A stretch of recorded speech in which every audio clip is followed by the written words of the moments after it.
Principal, शिक्षक वृंद, मेरे प्यारे बच्चों,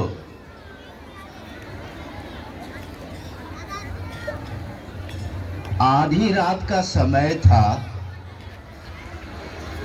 सब लोग चैन की नींद सो रहे थे।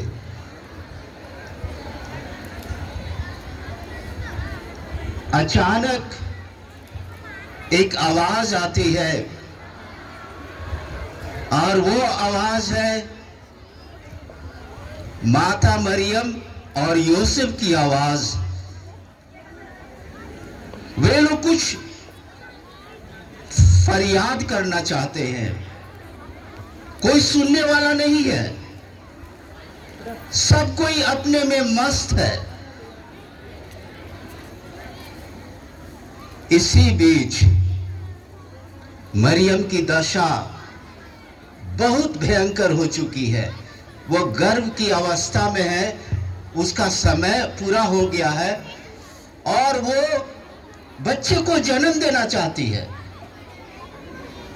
जब वो पहुंचती है, पहले लोग सराय बोलते थे, अभी की भाषा में हम लोग होटल बोल सकते हैं। होटल के पास जाती है, होटल के मालिक के पास जाते हैं यूसुफ और बोलते हैं मुझे कुछ जगह दीजिए, मुझे कुछ जगह दीजिए।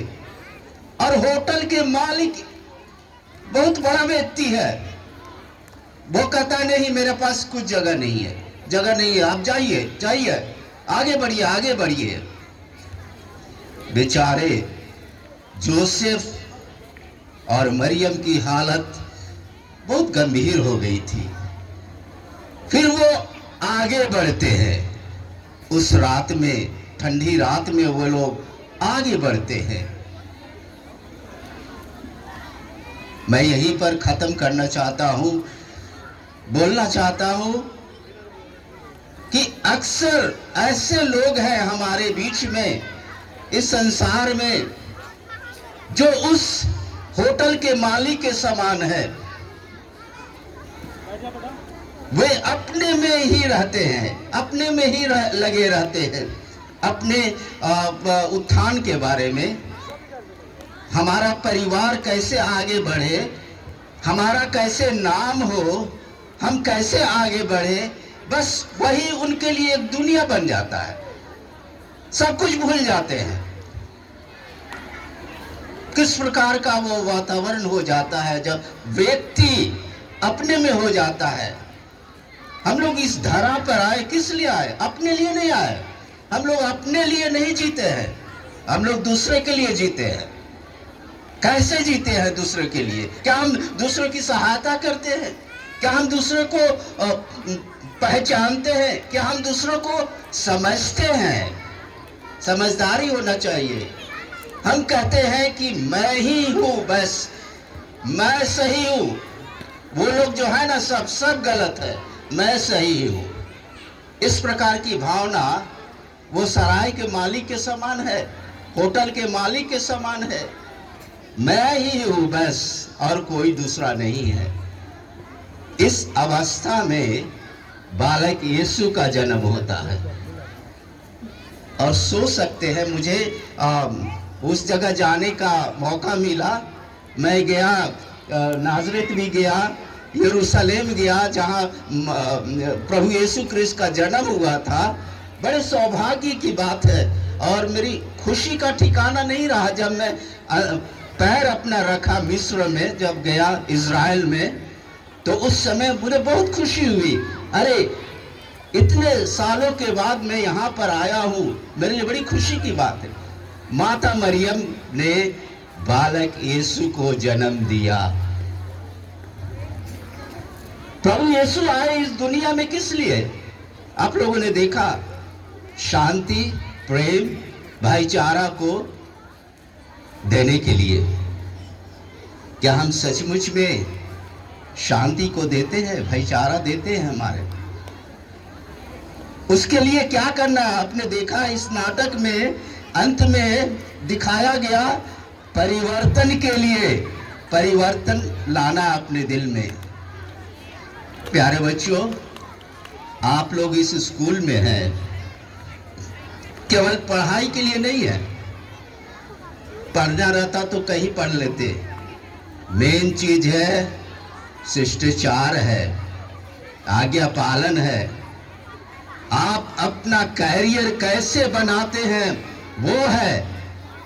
आप क्यों ना बुद्धिमान हो जाए, लेकिन आपके अंदर वो भावना नहीं है, एक शिष्टाचार नहीं है, एक अच्छा नहीं कर सकते हैं, तो बेकार हो जाता है। सब बुद्धि, सब जितना ज्ञान अर्जित किए हैं सब बेकार हो जाता है, कोई मायने नहीं रखता है। आपको लोग देखेंगे कैसा है वो व्यक्ति उसी तरह का है।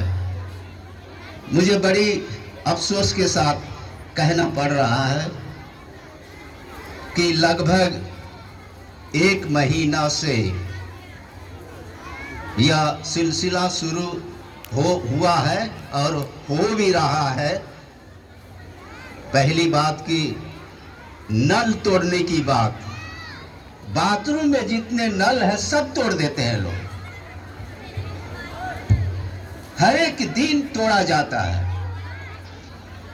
वो ही नहीं, वो जो बकेट रखा जाता है, मग रखा जाता है। कल मैं घूम रहा था, मैं यहाँ पर गौशाला जब बन रहा था, 7 साढ़े 7 बज रहा था, मैं घूम रहा था और गौशाला को एक दीदी ने आकर कहा, फादर जानते हैं बच्चे लोग इतना बदमाशी कर रहे हैं कि जो बकेट है ना उसमें पैखाना कर दे रहे हैं। हंसने की बात नहीं है, शर्म की बात है, शर्म की बात है। ऐसा होता नहीं है किसी भी स्कूल में। इतना स्कूल में रह चुका हूँ और संपर्क में हूँ, ऐसा नहीं सुनने में आया।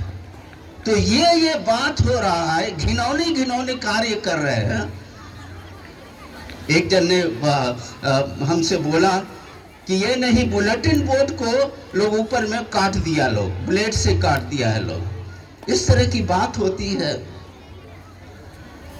तो जहां यीशु आए, ये क्या है, परिवर्तन करने के लिए,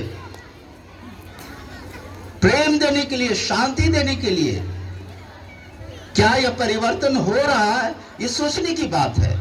हम आज एक अच्छे स्कूल में पढ़ते हैं, क्या परिवर्तन हो रहा है, क्या परिवर्तन ला रहे हैं अपने में।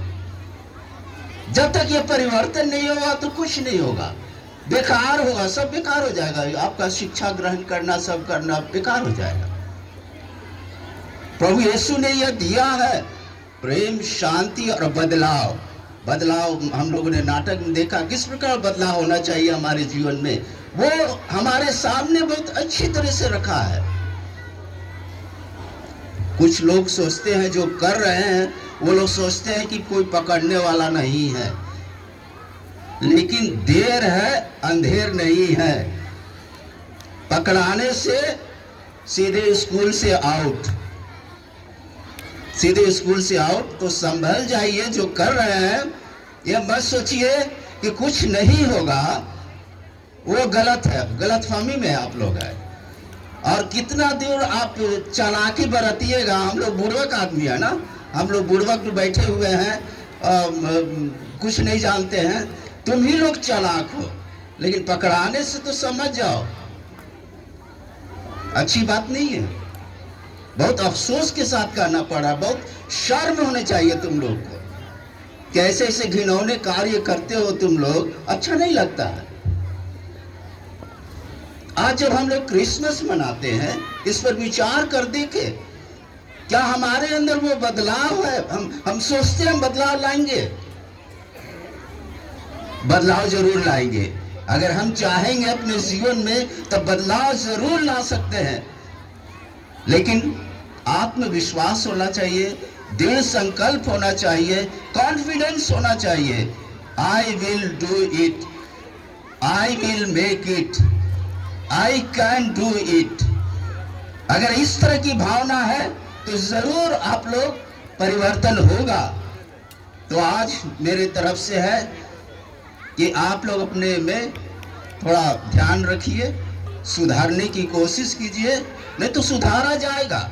दूसरा भी तरीका है, हम लोग बैठे हुए हैं, मूर्ख आदमी नहीं है, बुड़बक आदमी नहीं है कि आप लोग कर रहे हैं हम लोग देख रहे हैं, बस नहीं।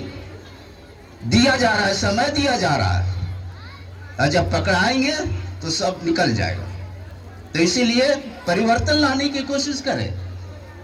इस विद्यालय में पढ़ते इतने अच्छे विद्यालय हैं, प्रिंसिपल साहिबा हैं, इतने अच्छे तरह से सब हमारे शिक्षक वृंद हैं, लोग पढ़ाते हैं, अच्छी अच्छी बातें बतलाते हैं, सब बेकार हो जाता है। तो क्या फायदा, क्या फायदा।